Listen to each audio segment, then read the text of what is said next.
Hi, Joe. Hi, Isabel. How are How you? are you? I'm I'm good. good. How are you? Nice to meet you. Same here. How's everything going? Oh, all All right. right. So, where are you coming out of? Montreal, Canada. Oh man, Montreal. I've heard. Oh, where all this the smoke in the East End is coming from? That's us. Okay, okay, but I hear so many good things. It's so beautiful up there. I actually interview a lot of jazz musicians from Montreal. I was just gonna say you've never been to the Jazz Fest in Montreal? I've never been to Montreal. I've heard so many things about it that it's amazing. If you're a jazz enthusiast, if Yeah. you ever come to Montreal, make sure it is the first 2 weeks of July. Actually, last week of June, first week of July. It is the biggest jazz fest in the world. Wow. It is out of this world. There are people on stage. I think there are 6 or 7 stage free events outside every Wow. day, and plus there are paid shows indoors. Yeah. But it's so wonderful. And I mean, you walk and there's like one stage, if you don't like that music, you walk 150 feet and there's another one. It's phenomenal, but it's hot in the summer. Yeah, that's okay. I'm part cat, so I love it for Oh, okay. sure. So it's all good. Okay. All right. So what do Yeah. you do, Joe? I do this, and I'm a Yes. busybody. I'm an IT tech by day. I Mm. do visual arts. That's my painting behind us. Wow. Yeah, and I write. I do all kinds of things. So I What just what horse do you have? What type of horse do you have? what type of what? Oh, because you said I ride. So you ride motorcycle or horses? Oh no no right like Oh, you ride. yeah Okay, I yeah heard yeah I ride because I used to have a horse, so that's why okay I yeah. yeah cool. Yeah. So Cool. we'll get into that. But what I would like to do first and foremost is Yep. dive into what we all lived through, which was COVID for the last 3 years. How did you survive it? And how has it changed the way that you do things now? Actually, it changed everything.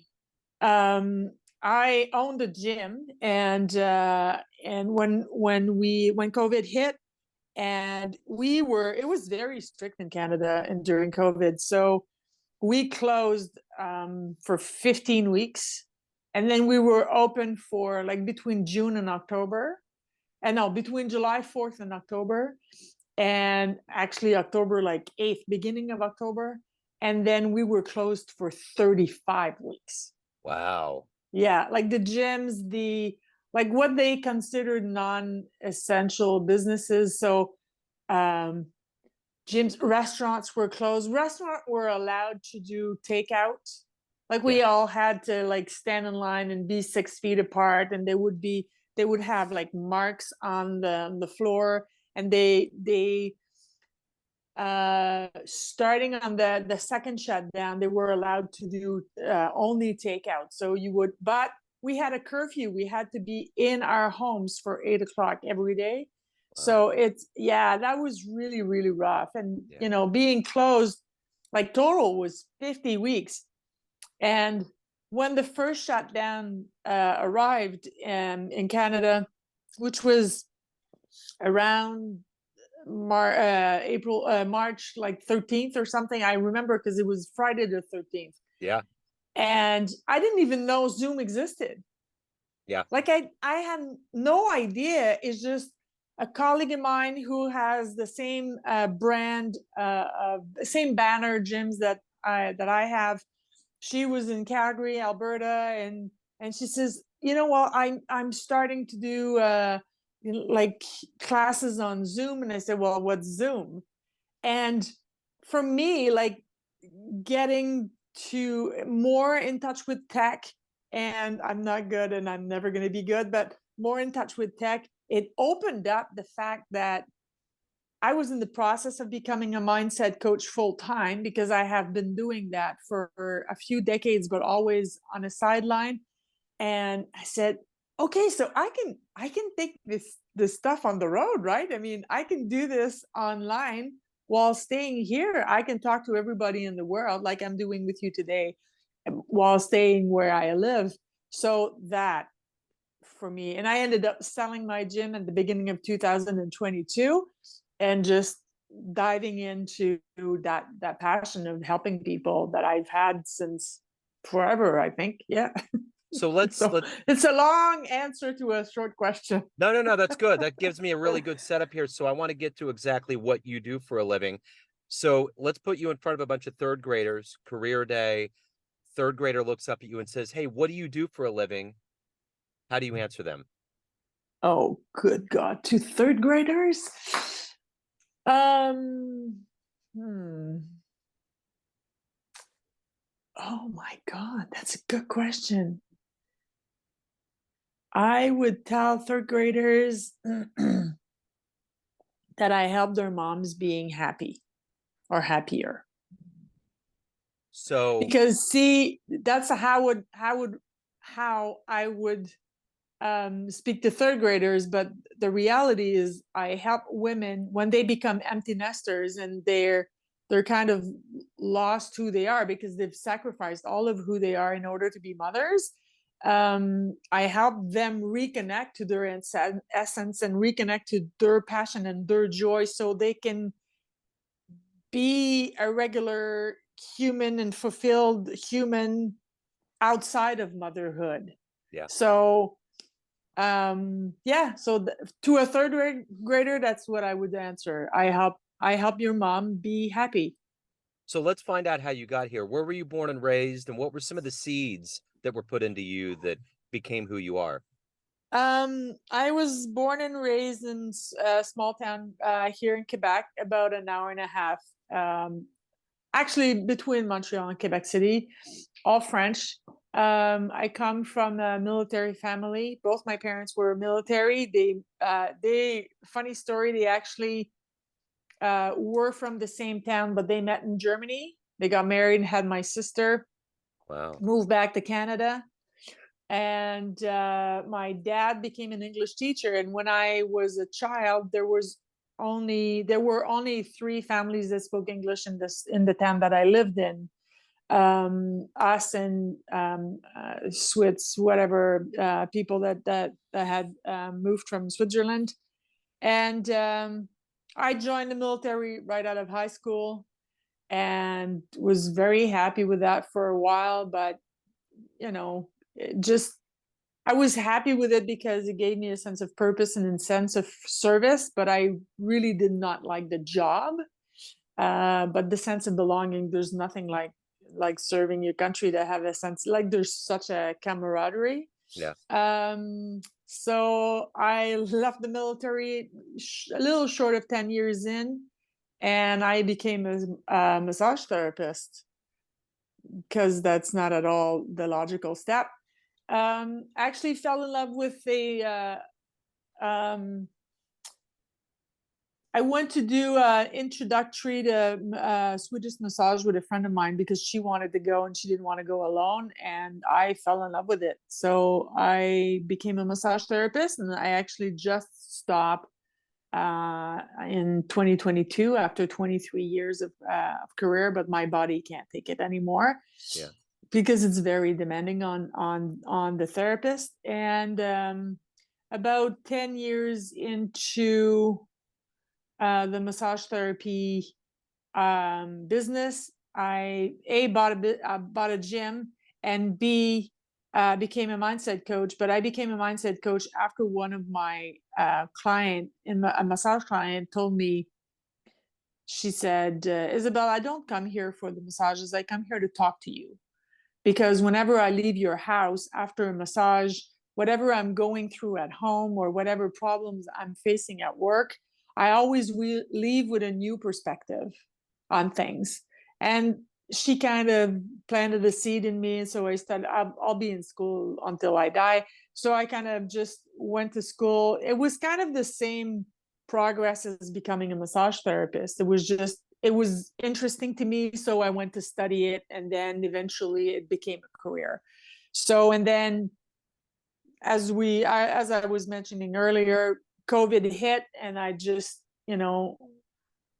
found out that I could actually do this full time from my house and do it via Zoom, and yeah. Right on. So it's a long answer to long answer to a short question. That's fine. That's fine. You're filling in a lot of gaps here. So, who's been kind of a role model or a hero for you? I mean, you have to operate as somebody that gives a lot and people look up to you as a mentor, but who's been your hero? Famous and unfamous. Anything that gets you through the night? My maternal grandmother. Okay. She was born in 1913. She had a very, very rough life, very rough life. And like the 6 or 7 miscarriages and unborn at birth. She lost a 2-year-old, and she lost my mom when she was 36. 16 months later, she lost her husband, and the lady just never stopped singing. Wow. And the funniest story the funniest story that I have to tell about my grandmother is that when she was 75 years old, I was in my 20s then, and I went to pick her up to bring her to a party. And when I got to her house, she was reading, and I had never. I mean, she had a grade 2 level. I mean, she didn't have time to go to school, and she was reading, and I had never seen her read. I didn't even know she could read. And she put the book down. She says, "Oh, Isabelle, I didn't know I liked reading." So for her, she was still learning things about herself, even at 75. So Okay. she lived until she died. That's And wonderful. that's my role model. That's a Famous would be Mel Robbins. okay. Well, so um I love that quote, live until you die. That's such a that should be put on something, bumper sticker or shirt, right? Yeah. Coffee cup, you know? Well, you know, most people, and I don't want to get philosophical on you, but most people live 75 times the same year, and they call it a life. Like they go on vacation always at the same dates, always at the same resort, always in. That's not what life is. Well, not to me anyway, but Right. that's not what life is. So yeah, I find most people aren't afraid of death. They're afraid of living. Yeah. Yeah, there you go. There, yeah, I get it. So let's go into another level of this question. If you can meet anybody alive on the planet right now, spend some time with them, who would it be? Alive, Yeah. Bono. Oh, yeah. That'd be cool. He's a Yeah, great cat. yeah, yeah. I find him uh interesting in so many levels. And I think that one of the things that I find the most interesting about him is he didn't compromise who he is to be where he is. Yeah, He was always a Christian. That was always obvious, even in his songs. It was obvious in the work that he did outside of U2. It's yeah, Bono would be it.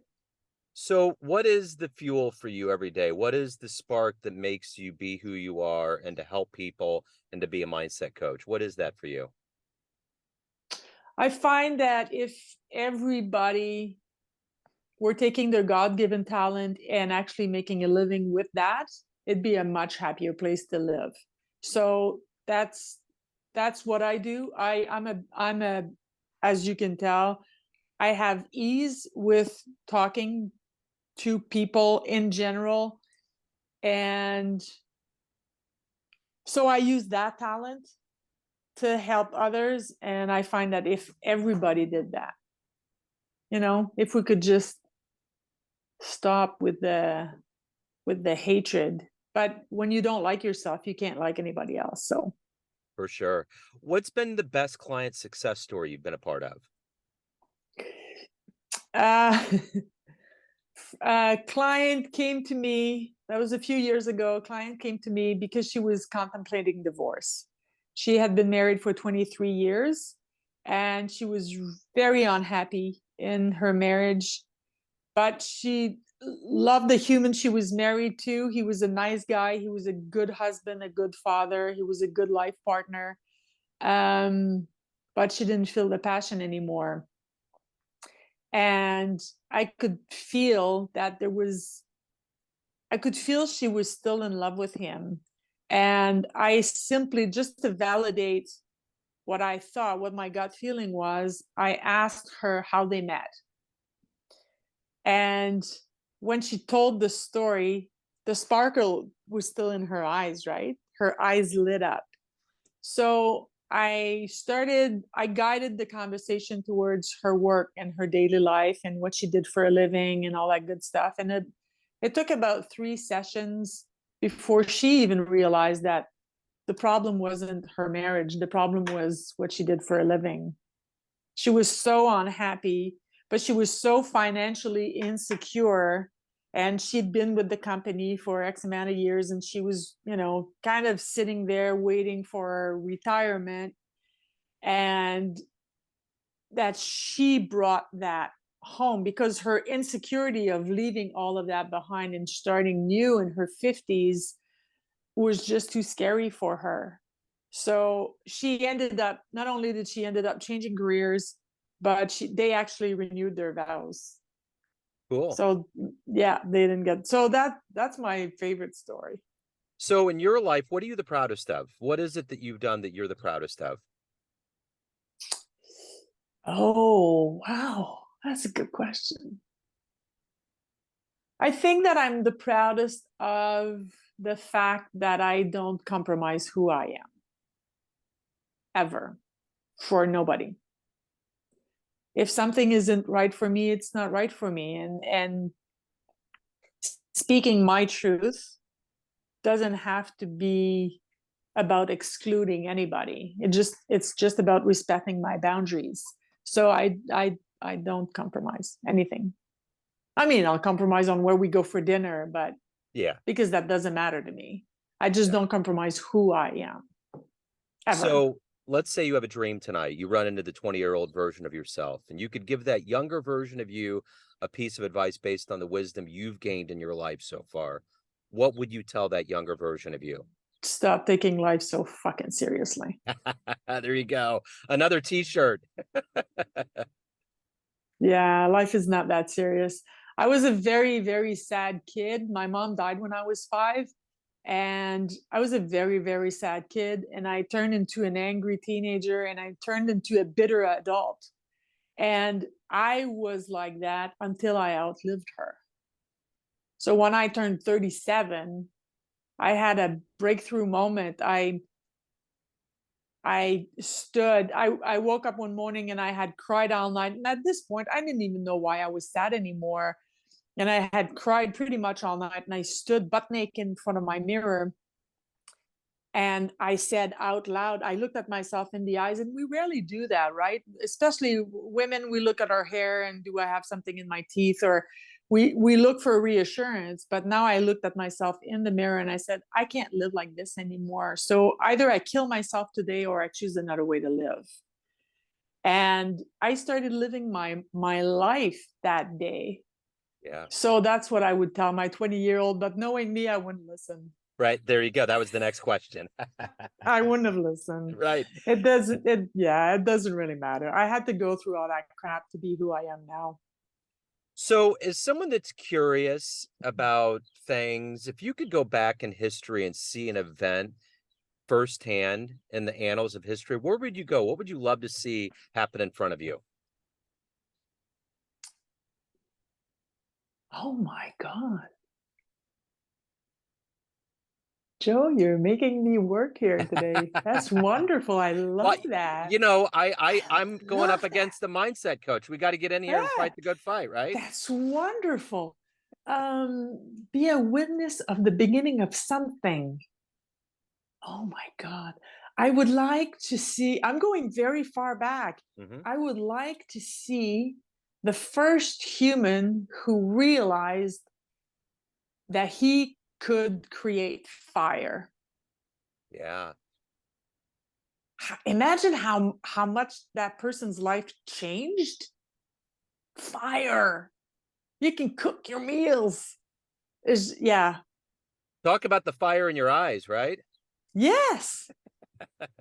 So, Yeah, and heat. I mean, heat is important in everything. I mean, yeah. in our home, but in our hearts, in our relationships to everything. It's for me, fire is very important. But yeah, that's where I would go back to. I'm Well, going back far, yeah. but yeah, That, that's that's a that's where I would go that's a back to. that's a lot. That's going to take a lot of gas in that time machine. So, Yeah. let's get to the fire and you. Everyone has a perception of you, family, friends, clients, colleagues, but you live your life. What's your Yeah. perception of you? Who do you think you are? I'm a pretty cool chick. Yeah, I'm not difficult to live with because set my boundaries right away, so they never escalate into the fact that I'm gonna get mad because they've been told already. And I have I don't know if that's positive or negative, but it is what it is. My eject button is used, and it's never in an angry manner. If I don't fit in your life, you don't fit in mine. That's okay. We're 8 billion people on this planet. So, and I don't mean to say that as in if you disagree with me, you're out, because I love people that disagree with me. My best friend, we've been friends for over 3 decades, and the only thing that we have in common is that the fact that we're friends. And I love that because she always brings a new perspective into my life, and that's wonderful. But I know she does it from a place of love and from a place of respect. So yeah, yeah, I'm a pretty cool chick, I think. So I'm Isabelle, easy. yeah, I get it. So if anyone out there wants to hire you, learn more about you, anything pertaining to your world, where do they go? IsabelleFortin.com. Okay, cool. Or LinkedIn, that's fine too, but I prefer my website. Yeah. Okay. So I have one biological son. His name is Miles, and if it was going to be a girl, her name was going to be Isabella Rose. So Uh, just putting it out there. So there you since, go. since you're in Montreal, Yep. one of my favorite musicians of all time. Now I do jazz radio. I'm really into it, obviously, but I also, love all kinds of kind of a connoisseur. My favorite musician is Patrick Watson, and he's from Montreal. You ever heard of him? Oh, Yes. forget I've about it. seen him live a few What? times. Yeah. I bet that's mind blowing. It's something else. He's It is something else. What a gem. People don't know Yeah. about him. He's doing more soundtracks now, I think. So he's getting a little Yeah. bit more into but yeah, his level and acumen and the way he slowly goes in and then it turns into this crescendo and then he Yeah, and comes that back down. voice too. Man, Do you I'm know so Jesse Cook? Jesse Cook. I've heard He's the a name. flamenco player. He's from, I think originally he's from Nova Scotia. He lives in the Toronto area right now. You would love him. Okay. If he ever goes live anywhere close to you, Okay. spend the money, drive over, go. You will not be disappointed. Okay. He has a few songs. I don't think he sings anymore at all, because even I've seen him live a few times as well, and every time it's always one of his musicians that sings. So I think that his voice has gone bye-bye, but he is, oh my God. And he's very generous on stage, but he's very generous, like even on Facebook. If he gets a new guitar, he'll like open it, in front of us and test it. And he's, oh my God, he's so, yeah, just I'm in. Jesse Cook. Yeah. I'm sold. I'm sold. Hey, this is great. Wonderful. Thank you so much for You're opening up. welcome. This is wonderful. I love your energy Thank and you. and and I love the Canadian mindset. A lot of the musicians get grants. You always enact legislation Americans drag their feet on. There's just things, universal health care. I could go on. And I'm not saying it's a utopia. I always get stopped where it's like, okay, hold on. Nothing's a utopia, but I just like the way that you roll. So I'll Yeah. have to, I need to make it up there to Montreal at some point. So You um, have to. You're not that far. You're central, so you can't be that far. yeah, I can just go wherever. I'm right in the middle. So, Yeah. Where are you exactly? Kansas City, Missouri. Okay. Yeah. I crossed it last year. We did Los Angeles, Montreal on a motorcycle. Oh, good for you. Yeah, that was a long ride. That sounds, my brain thinking about it takes a long time. So I get it. Great trip. This has been wonderful. Thank you so much for taking time out today. Best of luck with everything. Welcome.